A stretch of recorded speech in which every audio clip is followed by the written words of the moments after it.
Hello my sweet friends, welcome back. I am currently on my very first Euro summer trip. I am so excited to be here, but I thought it would be fun to film a reading vlog while I'm here and just kind of keep you guys updated with the books that I pick up while I'm overseas. I do want to read a couple of books that are like set in some of the countries or the cities that I'm going to, so hopefully I'll be able to do that. I am filming this intro a little bit late because I just like never got to film it, so I'm sorry about that, but please bear with me. I didn't bring any physical books on this trip with me. I just brought my Kindle. I have so many books downloaded. If you watched my prep and pack with me video, I talked about like my TBR and the books I was hopefully maybe gonna pick up on this trip. But when I got on my plane to fly to London, I was reading Ghosted. Ghosted is like a Kindle Unlimited romance. It was popular probably a few years ago now, but it's always been a book that I've wanted to pick up and just like never got around to. It's also on my 25 books to read in 2025, and I just happened to have started reading it right before our trip. And so that ended up being the book that I was reading for the first part of our trip. I think when I got on the plane, I was 12% of the way through it. And then by the time I got off the flight, I think I was like 45% of the way through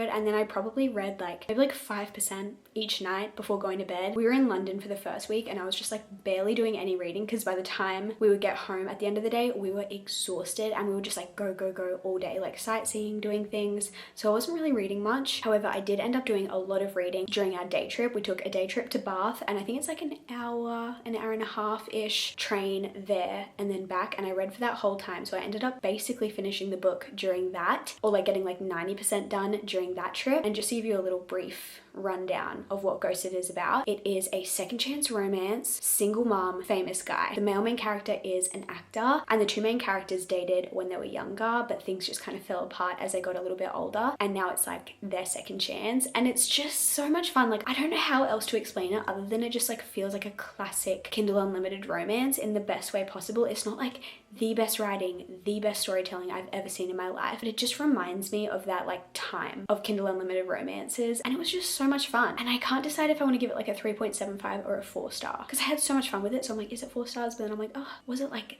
that good to be a 4-star? But then I'm like, oh, I don't know. So 3.75, 4 stars, I'm not exactly sure, but it was so much fun. It does feel a little bit older and a little bit cringy at times and a bit too spicy for my liking, but apart from that, I had a really great time. So I'm really glad that I got to read that one. And then we were heading to Paris and I decided to pick up a novel love story. This book is another romance. It's written by Ashley Poston, who is one of my favorite authors. This is her newest release. I don't really know why I picked this one up. It just kind of sounded good in the moment. And so I started reading this in Paris, and we were only in Paris for like 2 full days and we would just like go the entire time. So again, I really didn't do a lot of reading in Paris. I think I maybe got like 20% of the way through the book. But then we went to Nice, and Nice was the start of our holiday where we were just like chilling. We were having beach days. We were really like on vacation. We weren't just like go all day every day. So I really got to do a lot of reading, and that is finally where I really picked up this vlog. So I'll hand you back to past Rachel, and now everything will be a lot more real time. We're sitting on the beach at Villefranche-sur-Mer and I'm reading. I'm about 60% of the way through Sounds Like Love and I'm enjoying it. I'm having a good time. I'm not like obsessed. Hopefully you guys can hear me okay, but in this book our main characters are in each other's head, like they can read each other's mind. And whilst I think that's a really interesting concept and like element to the book, I can't help but kind of think about kind of like I don't know if plot holes is the right word, but it's like they can sometimes read each other's brain but not always, and that is kind of confusing to me. And there's a few times where I'm like, well, why aren't they reading each other's brain right now? Like if they read each other's mind right now, they'd be communicating better, you know what I mean? I also think our main character is a little bit frustrating. I feel like she's just only thinking of herself in a lot of scenarios, and that is really bothering me because her family is going through a lot and I feel like she's not thinking about that. But overall I'm still having fun. I really love Ashley Poston's writing. I find it just so easy to read and it's just such a good little beach read. The town that it's set in is a beach town, so that's definitely adding to the ambiance, I guess. But I'm gonna keep reading and hopefully I get a lot of reading done today because we're just kind of chilling at the beach and that's all I want to do while I'm here.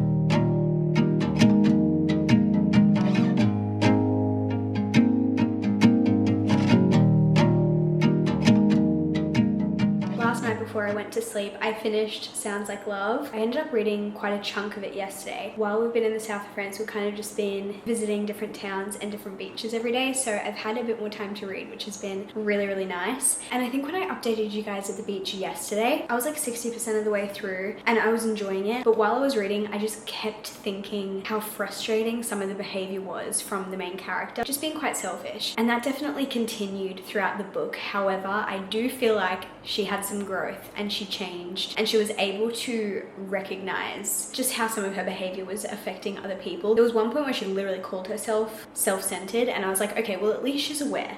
At least she's aware, and at least she's trying to make a change. And then the last, I don't know, maybe like 10 to 15% of the book, I really liked it. I feel like before that, it was sitting at like a 3.5-star read for me. And then the ending just bumped it up a little bit to maybe like a 4-star. I haven't like fully decided yet, but it's probably sitting around a 4-star read for me, because overall I had a really good time with it. And like, yes, the main character did kind of annoy me, and there were just some parts of the plot that I was a bit like confused logistically, but it also kind of has that magical realism part to it, so you kind of just have to let things slide sometimes when there's magic involved, or like not necessarily magic, but they could read each other's mind, and that part at times confused me, how it sometimes did, sometimes didn't, blah blah blah. But overall I had a really fun time. I think Ashley Poston just knows how to write a whimsical romance, and I can really appreciate that, and it was the perfect kind of vacation read. Very easy, had a really sweet ending, and so I really enjoyed it. But this morning we went to a new beach, of course, and I started a new book on my Kindle. And if you guys happen to watch my prep and pack video, I talked about like a Europe TBR and mentioned some books that I wanted to get to while I was here, including some books that are set in some of the places that we are visiting. And so this morning when I was trying to choose what I should read next, I was like, well, I should obviously read the one that is set in the south of France, because that is where we are. So this morning we were at Paloma Beach, which was just such a gorgeous beach. I loved it. We were there for most of the day, and so I started reading Eat Your Heart Out by Victoria Brownlee, and I ended up getting a lot of the way through. I'm at 44%. I think this is overall kind of a shorter book. I think it's around 300 pages, and it is a romance set in kind of Paris, but kind of the south of France. It starts off in Paris, but then the setting changes to the south of France, specifically, I'm gonna say it wrong, Antibes. I think that's how people say it, Antibes. Antibes. I'm not French, obviously, and we're actually not visiting that specific like town, but I definitely feel like I can get the vibes. And even like to get to Antibes, they took a train, and I was like, oh my gosh, I feel like I can actually imagine this a little bit. They took an overnight train, which is a little bit different to what we did, but we took a train to Paris, to the south of France. So it feels really fun to be reading a book that is set where we actually are. But we've come home, I've just showered and washed my hair, but so far this is really fun. We are following a girl who has a food blog, and she is from Australia, but she now lives in Paris, and she does this food blog as a bit of a passion project, but then she also has like a normal job as well. And she has been invited alongside a group of other people in varying parts of the food critic industry, I guess. Well, some of them are food critics. I think one's literally like a social media person. One of them works for the newspaper. Like, they're all kind of doing different things. But Chloe, alongside this group of other people who are somehow involved in like the food critic, food writing world in varying ways, this group have been invited to this really famous chef's home in Antibes to stay there for the weekend, and they have been told this is to interview them for the chance to be the author of this famous chef's memoir. It is actually kind of similar to a bit of the plot of Great Big Beautiful Life by Emily Henry. It's a very different vibe, very different like setup, but that whole like competition aspect, trying to write the memoir of a famous person, that is somewhat similar. But yeah, it's set in the south of France, and they're doing these really random kind of like challenges and different things in order to interview question mark. We have a dual POV. We have Henry and we have Chloe, and Henry is already obsessed with Chloe, and Chloe thinks that he is just like very arrogant and not a nice guy. And it's a romance, so obviously we can guess what's going to happen there. I feel like there hasn't really been much romance yet, but it's been really fun. It's really easy to read, really quick. I'm having a great time. So obviously I'll keep reading this and keep you guys updated on my thoughts, but this was just the perfect beach read today.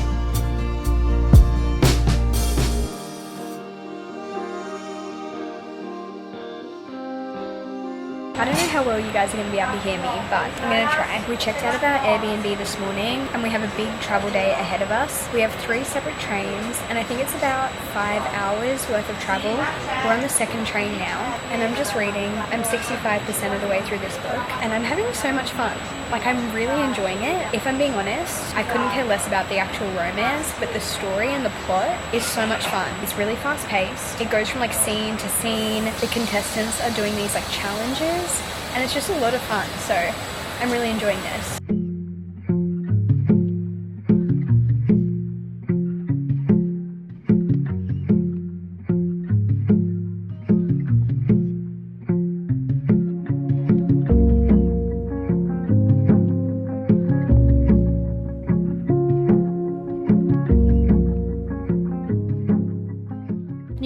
unlocked. We are now in Italy, and perfect timing because on the train here I finished Eat Your Heart Out, which was set in France, and that means now I can move on to my book that is set in Italy, which is just kind of fun. Anyway, I wanted to give you my final thoughts on Eat Your Heart Out. This was so much fun. It was very fast paced, very easy to read. I will say though, I went into this book thinking it was a romance book, and whilst it did have a romance in it, I wouldn't call it a romance book. It didn't really feel like a romance book to me, and I don't know if I interpreted it incorrectly and it's actually more of a fiction read with a subplot of romance, or if I don't know. But I would say if you're going into this, I would probably say it's more of just like a general fiction book, but also like with a little bit of a mystery element to it as well, which was really fun. And I think this is compared to Emily Henry's Great Big Beautiful Life, and also Knives Out, and I could really feel the Knives Out like vibes in this, which I wasn't expecting to, but I really enjoyed that element of it because we're following like a group of food critics and they have to do a series of very kind of strange challenges in order to write the memoir of this famous chef. And this famous chef is just a very interesting lady. She's rich, she's a little bit unstable potentially, and it's just a really like fascinating read. Like it's one of those books where you just fly through it because you just really want to know what's going to happen. I wouldn't say it's like the best book I've ever read. It did feel very predictable, but it was just exactly the kind of book that I wanted for right now. Just like an easy vacation read, nothing too heavy. Yeah, like I said, kind of predictable, but like in a good way. I don't know, I had a lot of fun with this. I don't know what to rate it because I'm like, it wasn't like amazing, but at the same time I just had so much fun with it. But I feel like it was like right book, right time. I don't know, part of me is like, I want to give it 4 stars, but I'm like, is it actually a 4-star book? Maybe it's more of like a 3.5. I don't know, it's kind of somewhere in between that. Do with that what you will. If you just want like a quick read, I recommend it. And now, like I said, we are in Italy. We are in Cinqueterre. I know I'm probably saying that wrong, I'm so sorry. But now that we are in Italy, I thought I would pick up Problematic Summer Romance by Ali Hazelwood. I ended up picking up the physical copy of this in London. It's the only physical book that I bought in London. I let myself buy one and I decided it would be this. I knew I wanted to read this while I was in Italy if possible. We're not staying in the part of Italy where this book is set, but it is set in Italy, and that's close enough for me. I don't know how I'm gonna feel about this. I think it's just gonna be like a quick, fun rom-com. I feel like I've seen mixed reviews. Some people love it, some people think it's just fine, but it just feels like the perfect vacation read to me. I know there's an age gap, which is not my favorite, but I'm hoping I don't really mind in this book. I don't know much about it. I've been trying to kind of avoid any spoilers or anything, but I'm gonna start it tonight, and I do know that I really like Ali Hazelwood's writing, so I'm excited.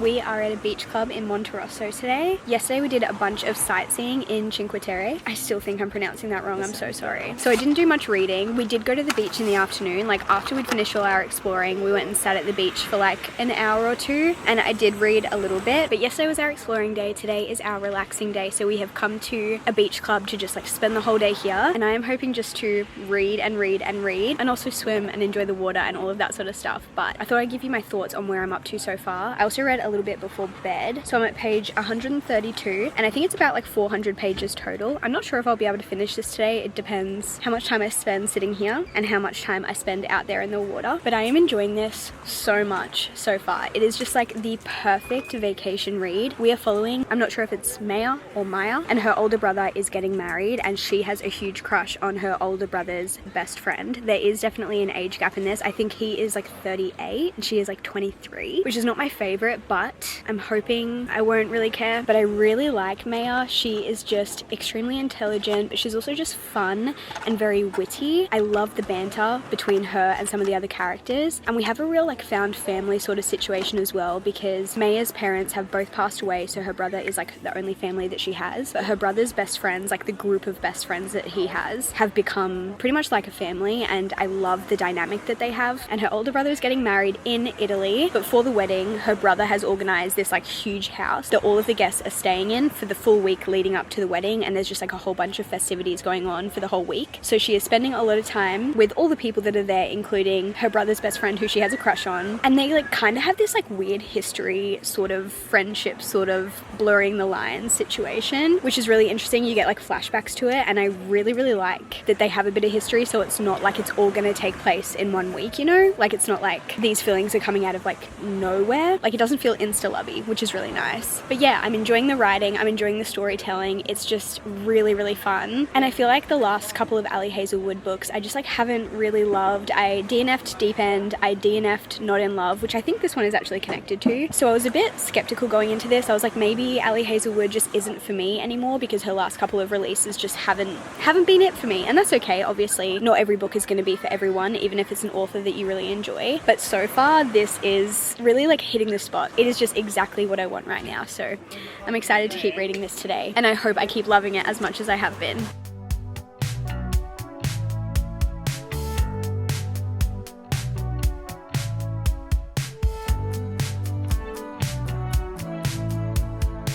I'm now home from the beach club. We had the best day today, like the best. It was so relaxing, so peaceful, and I ended up getting through a lot of my book actually. I'm now up to chapter 38, which is page 342. So I literally have like 60-ish pages left of this book. That's how much I have left. I didn't think I'd read that much today, but we were sitting at that beach for a long time. So I got a lot of swimming done, a lot of reading done. But as for my thoughts on this book, I am still having such a great time with it. It is just so much fun. The tension is palpable. I feel like it's like slightly forbidden, but like slightly not. And it also feels like the girl is kind of groveling a little bit, which I feel like is kind of unique. I don't know if groveling is the right word, but the girl in this situation is the one who's trying to be like, I am interested in you, very obviously so. And the guy is a bit like harder to read, a bit more mysterious, a bit more like you're not really quite sure where you stand. And again, just like this setting and like the found family element of it all is just really fun. And even just like the plot as a whole, because like I said, we're following like the wedding week, I guess. A lot of things have gone wrong, so they've had to try and like fix that or like work with that, I guess, which has been really interesting to read about. Maybe I'll finish this before I go to bed, depends how tired I am, depends how quickly I fall asleep, I guess, but I'll update you guys tomorrow with my final thoughts, I guess. I finished my book last night and it was just so much fun. I don't feel like I have much more to say from what I said last night, but overall it was truly just like the perfect vacation read, beach read, whatever you want to call it. 4 stars. I feel like some books you just read and you're like, wow, that was just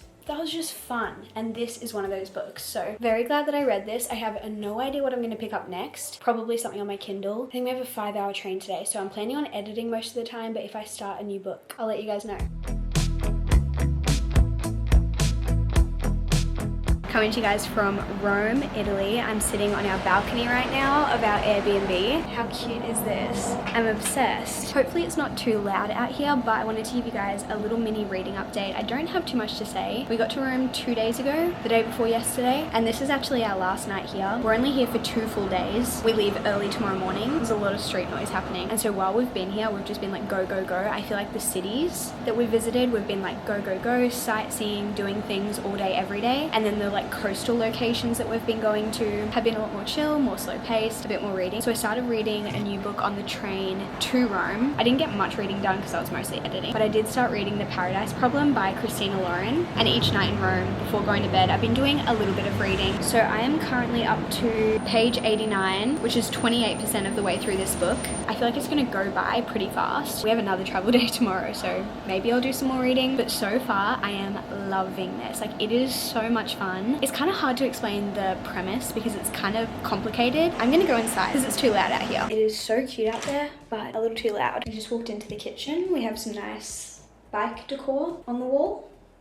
Honestly not sure. Anyway, this book follows Anna and Liam. They met when they were in college, and to access cheap housing at college, they decided to get married so that they could use like the family housing. I don't really understand. All I know is that they were able to get more affordable housing if they got married, like legally married. So it was very much a marriage of convenience. They barely knew each other, and even whilst they were married and living together in this college dormitory situation, they barely saw each other because they were both just really busy. And like I said, they were just using it as like a convenience thing. And then then once they graduated college, they moved out, never saw each other again. Until now, it is almost 5 years later, and Liam has his little sister's wedding, and his parents say, you need to bring your wife, because apparently he told them that he was married. I think just to kind of like appease them and like make them think that he's kind of got things sorted and he's just like taking life seriously. He like told them he had a wife, and he's told them little bits about her, but they've never met her. He also wasn't on speaking terms with his family for a little bit, so it was kind of easier to hide it. Details aren't important. Basically, they know he has a wife, they've never met her, but they have told him that he needs to bring his wife to this family wedding. And his family are the owners of this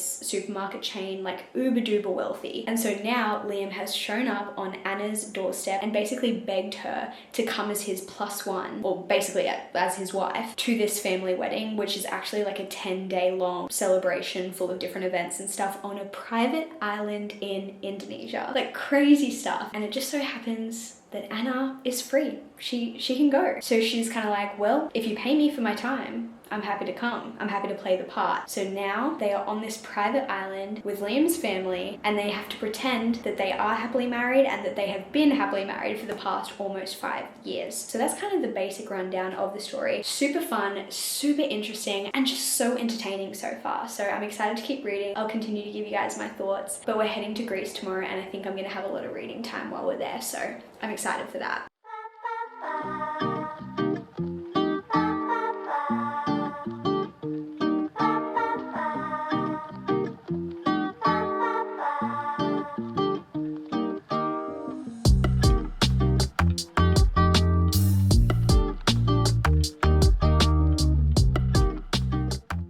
It is way too bright for me to see what I'm filming, but hopefully this isn't blurry. Hopefully I'm in the shot, hopefully you can hear me, but we are officially in Santorini. We got here yesterday. It was a bit of a, whoa, oh my gosh, that nearly fell. Bit of a kerfuffle, but we're here now. We're chilling. We're in the little like plunge pool jacuzzi sort of situation that is part of our accommodation, and we're just relaxing. Liam's over there. You can't see him, but he's there. And I have just been reading, of course. We had 2 short flights yesterday, one from Rome to Athens, one from Athens to Santorini, and I just read on both of those flights. The first one was just over an hour, the second one was just under an hour, so I didn't read for like too long, but I did make quite a bit of a dent in this book, and I'm now like 75% of the way through. And obviously, as I'm sure you can assume from a marriage of convenience story, I think everything is about to go bad. Like, I'm assuming the whole marriage situation is going to come to light and everyone's going to figure out what's going to happen, and I just don't know where this story is going to go and like how it's going to end up. I'm loving the story. I think it's just so much fun, and I feel like I've said this a few times in this vlog, but this is just such a perfect vacation read. Like, reading this on a hot summer's day, it doesn't have to be in Greece, but this book is just like meant to be read in the summer. I can't explain it. It should be read in the summer on a beach or by a pool or just on a hot day. Like, it is just the perfect beach read or vacation read. It's fast paced, it's fun, it's like funny and lighthearted, but it still has some depth to it. Our characters have depth to them, which I really like. There's a lot of family dynamics and like family drama, so if you like that, I'd recommend it. And they're staying at this like private island, and it's just so atmospheric, and they get to dress up and go to these fancy events every night leading up to the wedding. Like, it is just so fun to read about. But yeah, like I said, I think everything is about to go bad, so I'm a bit nervous for that. I don't know where the story is going to go, but I'm excited to keep reading it. I think I might finish it today because we're just hanging out, and I don't think it will take me that long to finish it, especially because I really want to know what's going to go wrong, and I really want to know how they're going to fix it. I finished The Paradise Problem, and this was just so much fun. It was just like such a delight. He's yawning next to me. I find Christina Lauren books a little bit hit and miss for me. There are some that I really like and some that I just don't love. I think overall they are a little bit spicier than I would normally go for, and so I feel like I've kind of stopped picking up their new stuff because I just haven't loved enough of their old stuff, or like the stuff that I've read, to like always pick up the new release. But if it has a lot of good reviews, then maybe I will. And this one I feel like had a lot of really great reviews. I know Bestie Sarah loves this one, and that definitely convinced me to pick it up. And again, yeah, probably a little bit more spicy than my normal preference, but aside from that, loved it. Like, it was just so fast paced, so fun, the perfect vacation read. I feel like I've said all of this already, but I don't really have anything too new to add. I loved how it ended. I loved kind of the conclusion that both of our main characters got. The family drama and the family dynamics were very, very interesting, and the actual like plot of the story was so much fun. Romance was good, it was like fine, it wasn't like my favorite romance ever, but just like the combination of the vacation, kind of like island setting, reading this on vacation was obviously like the perfect way to do it, the family drama, the marriage of convenience, like it all just came together so well. And I do think this is one of Christina Lauren's stronger books, I would say, but I think I'm gonna give it 4 stars. It feels like a very solid 4-star book to me, and this is from my 25 books I want to read in 2025 list, so it feels very productive to tick this one off.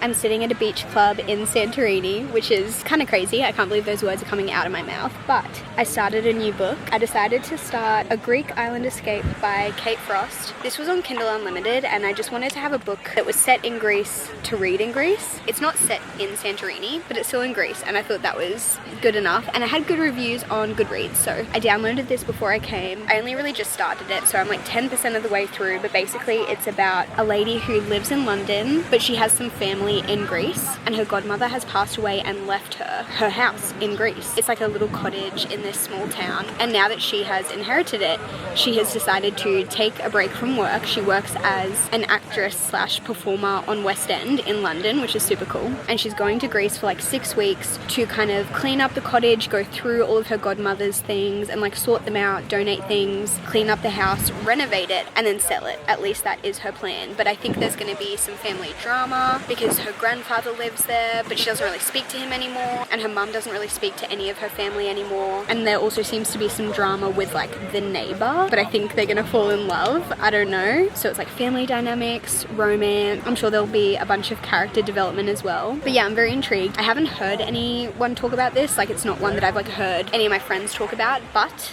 I am excited and I'm intrigued. So I'll keep you guys updated with this one.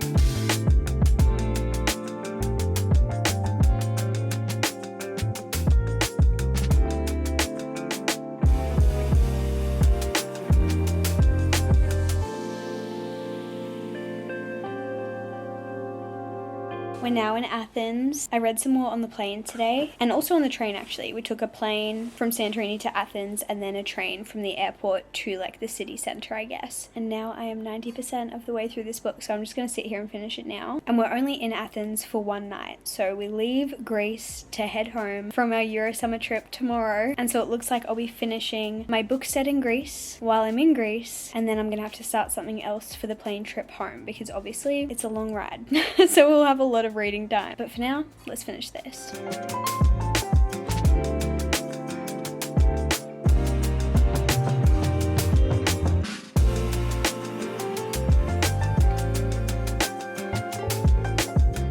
Obviously, as you can see, I'm back home, which is such a bittersweet feeling. Like, I'm so happy to be home. I'm such a homebody. Wow, that was actually quite... I'm such a homebody. No, but I am such a homebody. I love being at home, but equally, I just had the best time ever, and who doesn't want to be on the beach in Greece reading books every day? But I wanted to give you my final thoughts on A Greek Island Escape by Kate Frost. I didn't really give you a lot of updates while reading because I didn't have too much to say. I enjoyed the book, but nothing really like stood out to me. I didn't really have any strong feelings about it. It was kind of one of those books where I was like, yeah, this is good. I'm enjoying my time, but nothing is like super standing out to me. Like I mentioned, it's about a woman who lives in London but inherits a house in Greece, and she goes there to try and like renovate it, fix it up, and then sell it. Once she gets there, she realizes she has a grumpy but very attractive neighbor, and she also is enjoying her time so much that she's like, wait, do I even want to sell this place? Like, what should I do with this? And so you're following her along as she makes decisions about her life, about her relationship, about her family. It's a lot of things in one in the best way possible. Like, it is very like women's fiction-y while still having a good like romance plot too. I feel like it's a romance slash women's fiction kind of vibe, which is one of my favorite kind of subgenres, I guess. So I did really enjoy it. I think overall it's like a 3.5 star read for me. Like, it was good. I would recommend it to other people. It was really fun to read it in Greece, despite me not being in the exact island that it was taking place. But yeah, overall I enjoyed it and I would recommend, and it's a Kindle Unlimited read. So if you have Kindle Unlimited, maybe you should add it to your list. But overall, I read some really great books while I was traveling. I read a lot of romance and just like a lot of really like beach beachy kind of reads. I feel like I said this is such a great book to read on vacation like 20 million times during this video, but that was because I was picking up beach reads, vacation reads, very like easy rom-com summery kind of reads, and they were just like exactly what I was in the mood for. They were just perfect for that time, and so I thought we could go through and recap what I read. The first book I read was Ghosted. I read it on my Kindle. It was a second chance romance, single mom, famous dad, like dual timeline kind of story. It was so good. It just felt like a classic Kindle Unlimited romance, and I think I've decided to give it 3.75 stars. I had a lot of fun with it. It was very bingeable. I wouldn't say it was like outstanding or like amazing writing or anything like that, but it was just like a great bingeable romance. You know what I mean? Like it was just one of those books that I would have read in like 2020, 2021 and like ate up, and I still ate it up now, but I probably would have rated it even higher back then. But anyway, it just kind of like took me back to that time, and I really liked that. The next book I read was Sounds Like Love by Ashley Poston. I read pretty much all of these on my Kindle, but some of them I do have a physical copy of. I enjoyed this most of the way through it. It was like a 3.5 star read for me. We are following a girl who is a songwriter and a guy who is a singer. They have a really bad first impression, but somehow they are in each other's brain, like they can hear each other's thoughts. I loved it being set in like a small coastal town, and I loved like the best friend and like the family elements of it. Her parents were so sweet, but I just really loved the ending, and that bumped it up to a 4-star read for me. I do think it is probably my least favorite Ashley Poston, which is such a shame, but in saying that, that's only because all of her other books are like 4.5 stars or 5 stars, so like it's hard to beat those, you know what I mean? But yeah, I still recommend this one. Then while I was in the south of France, I read Eat Your Heart Out by Victoria Brownlee, and this was set in the south of France, which was really fun. I know I went into this trip hoping I would be able to read some books that were set in locations, or at least like the country that I was in, and I was able to do that a few times, so that was really, really fun. But yeah, I read Eat Your Heart Out, which I thought was going to be like a rom-com, and I think it is still advertised and marketed as a rom-com. I saw it in the romance section the other day when I was in the bookstore. However, I would argue this is much more just like a general fiction, almost like mystery with like a subplot of romance. Like there is a romance in it, but like halfway through the book, I feel like there was barely any romance at all. I do feel like it was a bit insta-lovey from one side. Like the guy was obsessed with her from the get-go, and that kind of irked me because I was like, why are you obsessed with her? Like you don't even know her. Like the romance was probably my least favorite part of the book. I really liked both of our main characters separately, and they were like fine together, but the romance, I was just like, I don't care, just like give me the mystery, give me the like plot, I guess. But yeah, there's this like mystery element going on, and you just kind of unravel it as it goes, and I just had so much fun. It was so fast paced. I ended up giving it 4 stars. I really recommend it, but I wouldn't go in looking for a romance. Like again, it is there, but it's not the main point in my opinion. Then I read the only physical book that I read on this trip, which was Problematic Summer Romance. I bought the physical copy of this one while I was in London, and again, I loved this. It was another 4-star read for me. Again, it was fast paced, it was fun. I feel like the tension was so good. The like forbiddenness that wasn't like super forbidden, but like a little bit forbidden was really fun. I loved our main character, Maya, still not really sure. She was just so smart and so funny. I love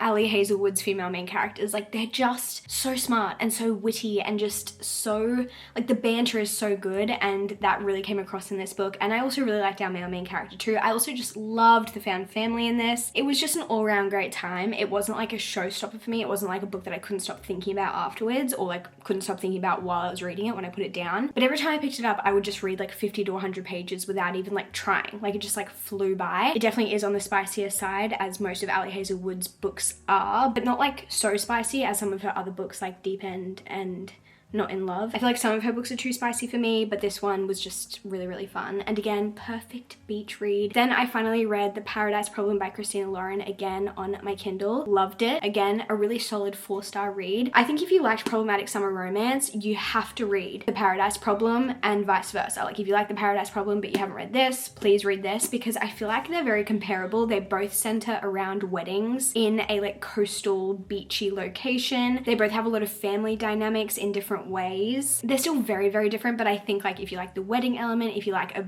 beach read, a vacation read, they're both fast-paced. Like I just feel like they're comparable in some ways. Obviously, again, still very different books, very different storylines. I think The Paradise Problem, I really liked the plot. I really liked the family dynamics. I really liked the like conflict and like the issues, and I thought the like sibling dynamic was also very, very interesting, and just also getting to slowly uncover Liam's like story and why he was doing what he was doing, and like his intention intentions behind things was really interesting because he's got a lot of walls, and you see Anna slowly like knock those down over the course of the book, which was really special, and I just had a lot of fun with it. And lastly, I read A Greek Island Escape, which I just talked about, so I'm not going to go back through it. 3.5 stars. It was good, just not amazing, but still really, really fun. But those are all of the books that I read whilst I was in Europe, having the time of my life. I wish I could go back and do it all again. I hope you guys liked this reading vlog. A little bit different for me. It was filmed over the course of like 3.5 weeks, and I'm so glad that I got to bring you guys along with me in terms of like my bookish adventures as well, and all of my reads. If you guys want to see all of my like actual travel vlogs, I'll try and link them down below because I have a bunch of them from this trip. So if you want to see like what we were actually getting up to each day rather than just the books I was reading, you can watch those. But if you're just interested in the books I read, fair enough. I get it. I really do. But I hope you guys have a great day or night whenever you're watching this, and I will see you in my next video very soon. Goodbye.